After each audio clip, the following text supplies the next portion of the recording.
Global Talk.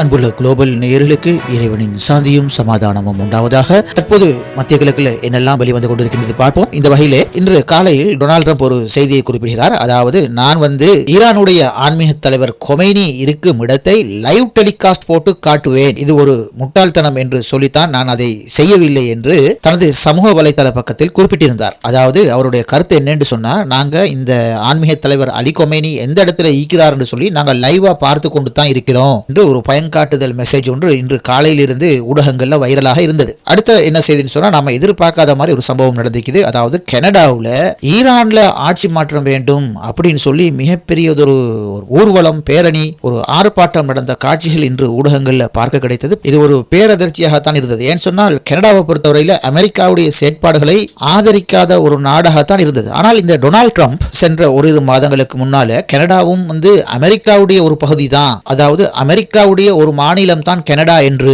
ஆங்காங்கே குறிப்பிட்டு கனடாவை மறைமுகமாக எச்சரித்த செய்திகள் எல்லாம் நீங்களும் நாங்களும் ஊடகங்களில் கேட்டிருக்கின்றோம். ஆகவே தொடர்ச்சியாக இந்த டொனால்ட் ட்ரம்புடைய கெடுபிடிகளில் இருந்து கொஞ்சம் தப்பித்துக் கொள்றதுக்காக இந்த போராட்டங்கள் கனடாவில் அனுமதிக்கப்பட்டதா இல்லையா என்பது தெரியாது. ஆனால் மிகப்பெரிய அளவான சுமார் 3 லட்சத்துக்கு மேற்பட்ட மக்கள் ஈரானில் ஆட்சி மாற்றம் வேண்டும் என்று பெரியதொரு பேரணி ஒன்றை நடத்தியதை இன்று காணக்கூடியதாக இருந்தது. அதேவேளை ஆஸ்திரேலியாவிலும் இதே போல ஒரு பெரியதொரு பேரணி நடந்தது. அவற்றிலும் ஆயிரக்கணக்கான மக்கள் கூடி ஈரான்ல ஆட்சி மாற்றம் வேண்டும் என்று ஊடகங்களில் இன்று பார்க்க கிடைத்தது. இவ்வாறு கனடாவிலும் ஆஸ்திரேலியாவிலும் நடக்கிற சந்தர்ப்பத்தில் அமெரிக்காவிலும் இதே போல ஈரான்ல ஆட்சி மாற்றம் வேண்டும் என்று சொல்லி மக்கள் பெரும் திடலில் ஒன்று கூடி கோஷமிட்ட காட்சிகள் அடுத்தடுத்து ஊடகங்களில் பார்க்க கிடைத்தது. அமெரிக்காவில் நடந்த இந்த ஈரான் அரசாங்கத்துக்கு எதிரான எதிர்ப்பு பேரணி போராட்டத்தில் ஈரானின் முன்னாள் ஆட்சியாளன் ஷாவுடைய வாரிசான ஷா பல்லவி அந்த நிகழ்ச்சியில் மேடையில் ஏறி பெரும் பூக்குரலிட்டு கோஷமிட்டு உரை நிகழ்த்தினார். அமெரிக்காவில் உள்ள அவருக்கு சார்பான மக்கள் எல்லாம் பெரும் ஆரவாரம், என்னமோ அவரு ஈரான் ஜனாதிபதியா வந்துட்டாரு அப்படிங்கிற மாதிரி தான் அந்த நிகழ்ச்சிகள் எல்லாம் இருந்தது. இந்த வகையில இந்த ஷா பல்லவியிடம் ஊடகங்கள் நேர்காணல் ஒன்று செய்தது. அந்த நேர்காணலில் ஷா பல்லவியிடம் கேட்கப்பட்டது, நீங்கள் அரசியலமைப்பு சட்டத்துடன் கூடிய ஒரு அரசாட்சியை தான் நீங்க விருப்பமா முன்வைக்கிறீங்க, அப்படியா இருந்தா முன்னைய ஆட்சியில நீங்க என்ன தவறு செஞ்சீங்க, அரசியல் கான்ஸ்டிடியூஷன் இல்லையா அப்படின்னு சொல்லி ரிஷா பல்லவியிடம் ஊடகங்கள் கேள்வி தொடுக்குது. இந்த நேரத்தில் இந்த ரிஷா பல்லவி சொல்றாரு, நாம் எதிர்காலத்தை பற்றி தான் பேசுகிறோம், நீங்கள் ஏன் கடந்து போன முடிந்து போன காலத்தை பற்றி பேசுறீங்க அப்படின்னு சொல்லி பல்வேறு காரணங்களை, பூச்சாண்டி காரணங்களை காட்டி ஊடகங்களுக்கு அவர் பேட்டி வழங்கினதை இன்று காணக்கூடியதாக இருந்தது. இந்த வகையில இந்த ரிஷா பல்லவி தான் அடுத்த ஈரானுடைய ஆட்சியாளர் என்று சொல்லி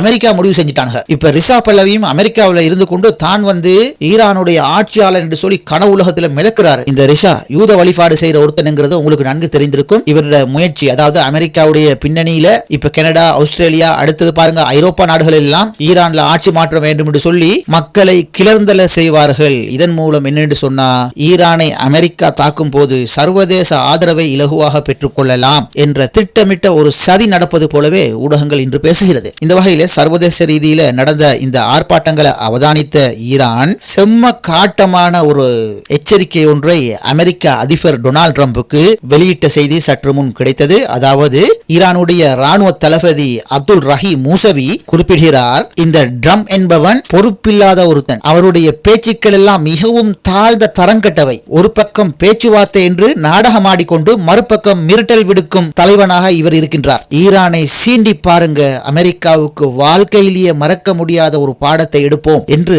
நேரடியாக சவால் விட்ட மூசவி மேலும் குறிப்பிடுகிறார், வரப்போற இந்த யுத்தத்துடைய முடிவு அமெரிக்கா இதற்கு பிறகு ஈரானை அல்ல வேறு ஒரு எந்த நாட்டையும் மிரட்ட முடியாத அளவு ஊனமாகிவிடும். அப்படி ஒரு பாடத்தை அமெரிக்காவுக்கு நாங்கள் கற்பிப்போம். அமெரிக்க வீரர்களை அநியாயமாக கடலில் பலிக்கேடாக்கும் வேலையை இந்த டொனால்ட் ட்ரம்ப் செய்து வருகின்றார் என்று தளபதி மூசவி குறிப்பிடுகையில், மறுபுறம் ஈரானுடைய பாராளுமன்றத்தில் துணை சபாநாயகர் கூறுகையில், அமெரிக்காவே தேவையில்லாமல் நீ ஒரு புது பிரச்சனையை தேடிக்கொள்ளாதே, அநியாயமாக அமெரிக்க வீரர்களை எங்களுக்கு எதிராக போருக்கு அனுப்பாதே, அவர்களை வீணாக சாகடிக்காதே ஈரான் என்பது முன்னைய ஈராக் போலல்ல, நாங்கள் ஒருபோதும் சண்டையை ஆரம்பிக்க மாட்டோம், ஆனால் எங்கு முடிக்கப்பட வேண்டுமோ அங்கு முடித்து வைப்போம். ஈரான் மக்கள் எப்போதும் அமைதியை விரும்புகின்றார்கள், ஆனால் நாட்டின் பாதுகாப்புக்கு அச்சுறுத்தல் ஏற்பட்டால் இந்த பாரசீகர்கள் ஒருபோதும் சும்மா இருக்க போவதில்லை. எந்த ஒரு அத்துமீறல்களுக்கும் ஈரான் தரமான ஒரு பதிலடியை என்றும் தயார் பண்ணி இருக்கின்றது என்றவாறு இருவரும் மாறி மாறி பேசி, அதாவது அமெரிக்காவுக்கு எச்சரித்த செய்தி இன்று அரபிய ஊடகங்களில் வெளிவந்திருந்தது. இதனைத் தொடர்ந்து ஈரான் ஒரு அதிர்ச்சிகரமான இன்னொரு தகவலை வெளியிட்டிருக்கிறது. அதாவது அண்மையில் உங்களுக்கு தெரியும், யுஏஇக்கும் சவுதி அரேபியாவுக்கும் யெமனில் போர் நடந்தது. அதாவது யுஏஇன் கட்டுப்பாட்டில் உள்ள அனைத்து நிலப்பகுதியையும் சவுதி அரேபியா கட்டுப்பாட்டுக்கு கொண்டு வந்தது. ஆனால் யெமனில் ஹூதிகள் இருக்கும் பிரதேசத்தை தவிர மற்ற பகுதிகள் எல்லாம் சவுதி அரேபியாவுடைய கண்ட்ரோலுக்குள் கொண்டு வந்தது. தற்போது ஈரான் அறிவித்துள்ளது, இந்த யெமன் பிரதேசத்தில் ஒரு அதிர்ச்சிகரமான வேலையை சவுதி அரேபியா செய்து வருவதாக தகவல் வெளியிட்டிருக்கின்றது. அதாவது சவுதி அரேபியா அணு ஆயுதங்களை ஏற்பாடு செய்து வருவதாகவும், இதனை யெமனுடைய பல்வேறு பிரதேசங்களில் மர்மமான முறையில் மர்மமான இடங்களில் அனைத்து ஏற்பாடுகளையும் செய்து வருவதாக ஈரான் உறுதிப்பட தகவல் வெளியிட்டுள்ளது. எப்படி இது சவுதி அரேபியாக்கள் நடத்தையில பிடிக்கப்பட்ட, அதாவது பிடித்து வைத்துள்ள யெமன் பகுதியில் நியூக்ளியர் சம்பந்தமான வேலைகளை சவுதி அரேபியா செய்து வருவது என்கிற தகவலை ஈரான் வெளியிட்டிருக்கிறது. இந்த தகவலை பார்க்கும் போது நிச்சயமாக இது அமெரிக்காவுடைய வேலை தான் என்பதில் மாற்று கருத்து கிடையாது. அதாவது அமெரிக்கா ரொம்பவுமே விரும்புவது இந்த சவுதி அரேபியாவை அணு ஆயுத பலம் உள்ள ஒரு நாடாக மாற்ற வேண்டும் என்று. இந்த விஷயத்தை சென்ற வருடம் மார்க்கோ ரூபியோவும் டொனால்ட் ட்ரம்பும் குறிப்பிட்ட விஷயத்தை நீங்க செய்திகளில் கேள்விப்பட்டிருப்பீங்க. காரணம், ஈரானை அடிப்பதற்கு, அதாவது முஸ்லிம்களை கொண்டே முஸ்லிம்களை அழிப்பது என்ற ஒரு நீண்ட திட்டத்தில் அமெரிக்காவுடைய கண்காணிப்புக்கு கீழே இந்த சல்மான் குஞ்சிக்கு அணுகுண்ட கொடுக்கிறது. இதுதான் அமெரிக்காவுடைய பிளான். ஆனால் செய்திகள் குறிப்பிட்டது தங்களுக்கும் அணுகுண்டு வேண்டும் என்று அமெரிக்காவிடம் கோரி இருந்ததாக சென்ற வருடம் செய்திகள் வெளிவந்தது. சில வாரங்களுக்கு முன்னால ஈரான் மீது தாக்குதல் நடத்துறதுக்கு சவுதி அரேபியாவுடைய வான்வெளியை தரமாட்டோம் என்று சொல்லி வந்த சல்மான் திடீரென்று பெல்டி அடித்து எங்கட நாட்டில் இருக்கிற, அதாவது சவுதியில இருக்கிற ராணுவ தளங்கள் மீது இந்த ஈரான் தாக்குதல் நடத்தினால் ஈரான் மிகப்பெரிய விளைவை சந்திக்கும் என்று திடீரென்று பெல்டி அடித்து எச்சரிக்கை விட்ட சல்மானின் செய்தியை எனது முன்னைய பதிவில் தெளிவாக குறிப்பிட்டிருந்தேன். அப்போதே தெரிந்தது ஏதோ ஒரு விஷயம் இப்போது சவுதி அரேபியாவுக்கு அமெரிக்காவிடமிருந்து கிடைத்திருக்க வேண்டும் என்று நாம் முன்னைய செய்திகளில் குறிப்பிட்டோம். அதாவது யூகமாக குறிப்பிட்டோம். 70க்கு மேற்பட்ட பேட்ரிட் டாட் ஏவுகணை, அதாவது வான் எதிர்ப்பு ஏவுகணைகளை அமெரிக்கா வழங்கியிருந்தது. ஆகவே இந்த தைரியத்தில் தான் இப்படி பெல்டி அடித்து ஈரானோடு சல்மான் முரண்படுகிறார் என்று நாம் நினைத்தோம். ஆனால் உண்மை அது அல்ல. இப்போதுதான் வெளிவருகிறது. அதாவது அணுகுண்டு தயாரிப்பதற்கான புளூட்டோனியம் அல்லது யுரேனியங்கள் செறிவூட்டப்பட்ட நிலையில் சவுதி அரேபியாவுக்கு அமெரிக்கா கைமாறி இருக்கலாம் என்பது நமக்கு அனைத்து செய்திகளையும் வைத்து கூட்டி கழித்து பார்த்தால் புரிகிறது. அதனை தொடர்ந்து அதனை எங்கே வைத்து பொருத்தும் வேலை நடக்கின்றது? யெமன் பகுதியில் வைத்து பொருத்தும் வேலை நடக்கின்றது. ஆகவே சவுதி அரேபியாவுக்கு தேவையான இந்த நியூக்ளியர் யெமன் பிரதேசத்தில் சவுதியின் கட்டுப்பாட்டு பகுதியில் ஏன் பொருத்தப்படுகிறது அல்லது தயாரிக்கப்படுகிறது அல்லது செறிவூட்டப்படுகின்றது என்பதற்கான விடை இன்னும் புரியவில்லை. ஆனால் சகோதரர்களே, இதுல ஒரு சின்ன ஒரு விஷயம் எனக்கு ஞாபகம் வருது. இதுதான் அது என்று சொல்லவில்லை, நமது அறிவு கெட்டிய வகையில் அதனை முன்வைக்கின்றேன். இதற்கு முன்னுள்ள காணொளிகளிலும் இதை பற்றி சிலவதை நான் பேசியிருக்கின்றேன். அதாவது நபி அவர்கள் குறிப்பிட்டார்கள், யெமனில் மிகப்பெரிய நெருப்பு பிளம்பு ஏற்படும், மக்கள் அங்கிருந்து தப்பி ஜசீரத்துல் அரபுக்குள் ஓடி செல்வார்கள் என்று குறிப்பிட்டார்கள். நான் குறிப்பிட்டிருந்தேன், அமெரிக்காவோ அல்லது இஸ்ரேலோ யெமன் மீது அணுகுண்டு வீசலாம். இதைத்தான் நபிகளார் குறிப்பிட்டார்களோ தெரியவில்லை. என்று சொன்னால் ஹூதிகள் அந்த அளவு இஸ்ரேல் மீது தாக்குதல் நடத்துகின்றார்கள். எனவே ஹூதிகளை மொத்தமாக அழிப்பதற்கு இவ்வாறான ஒரு அணுகுண்டு வீசும் ஒரு தீர்மானத்துக்கு இஸ்ரேலும் அமெரிக்காவும் வருவதற்கான வாய்ப்புகள் இருக்குது என்று ஒரு யூகம் குறிப்பிட்டிருந்தேன். ஆகவே இதைத்தான் நபி அவர்கள் குறிப்பிட்டார்களோ இல்லையோ தெரியவில்லை என்றும் சொல்லியிருந்தேன். ஆனால் தற்போது நடக்கிற சூழ்நிலையை பார்த்தா அந்த விஷயம் வேற பக்கம் டேன் பண்ற மாதிரி புரியுது. யெமன்ல பெரியதொரு நெருப்பு பிளம்பு ஏற்படும் என்று நபிகளார் குறிப்பிட்டார்கள். இவ்வாறு இந்த பிளம்புக்கு தற்போது சவுதி அரேபியா யெமனுக்குள் பொருத்தி வரும் நியூக்ளியர் வெப்பன், அதாவது இந்த அணுகுண்டு ஏதோ ஒரு வகையில் சம்பந்தப்படுமோ, அதாவது யெமனுக்குள் மிகப்பெரிய வெடிப்பு ஏற்படுத்துமோ என்றெல்லாம் நம்மை பல பக்கம் இந்த ஹதீஸோடு வைத்து சிந்திக்க தூண்டுகின்றது. ஆனால் இதுதான் அது என்று நாம் குறிப்பிட முடியாது. இறைவனே அனைத்தையும் அறிந்தவன். இது இவ்வாறு இருக்கையிலும் இன்னொரு செய்தி கிடைக்கின்றது. அதாவது சீனா முழுக்க தங்களால் ஏண்ட அனைத்து ஆணும் உபகரணங்களை ஈரானுக்கு வழங்கி வருகிறது. காரணம் என்ன?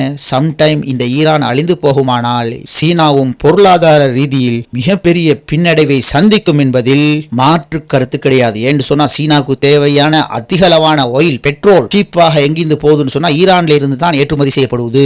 ஆகவே ஈரான் கைப்பற்றப்படுமானால் சீனாவின் பொருளாதாரம் அழிந்து போய்விடும் என்று ஏற்கனவே நாம் பேசியிருந்தோம். இந்த வகையிலே நாளுக்கு நாள் இந்த சீனா ஈரானுக்கு பல்வேறு விதமான உதவிகளை முயற்சிகளை செய்து வருகின்றது. நேற்றைய முன்தினம் ஈரானுடைய மிகப்பெரிய உளவு பார்க்கும் கப்பல் ஒன்றை யெமன் கடல் பகுதிக்கு சீனா அனுப்பியுள்ள செய்தி கிடைத்தது. அதனைத் தொடர்ந்து இன்று சீனாவுடைய அதிநவீன ஏவுகணையான டாங்ஃபெங் 17 சுருக்கமாக DF-17 என்று குறிப்பிடப்பட்டுள்ளது. இந்த DF-17 அதிநவீன ஹைப்பர்சோனிக் ஏவுகணைகளை விட பல மடங்கு வேகம் கூடியது என்றும் எதிரிகளுடைய எந்த ஒரு பாதுகாப்பு அமைப்புகளையும் ஊடுருவி தாக்கும் திறன் கொண்டது என்றும் இந்த DF-17 பற்றி குறிப்பிடப்பட்டுள்ளது. இந்த வகையிலே யுத்தத்துக்கு சீனாவும் ரஷ்யாவும் தங்களுடைய படைகளை அனுப்பாவிட்டாலும் தங்களால் முடியுமான அளவு அனைத்து ஆயுதங்களையும் வழங்கி ஈரானை பாதுகாப்பதற்கான முயற்சிகளை செய்து வருகின்றார்கள் என்பது புரிய கிடைக்கின்றது. இன்னொரு செய்தி இருக்கின்றது சகோதரே, அதாவது உங்களுக்கு தெரியும், நபி அவர்கள் குறிப்பிட்டார்கள், அருமை நாளில் மல்ஹமா என்கிற ஒரு பெரும் யுத்தம் ஏற்பட்டால் கொரசானிலிருந்து கருப்பு கொடியேற்றிய மிகப்பெரிய படைகள் ஜெருசலம் நோக்கி புறப்படும்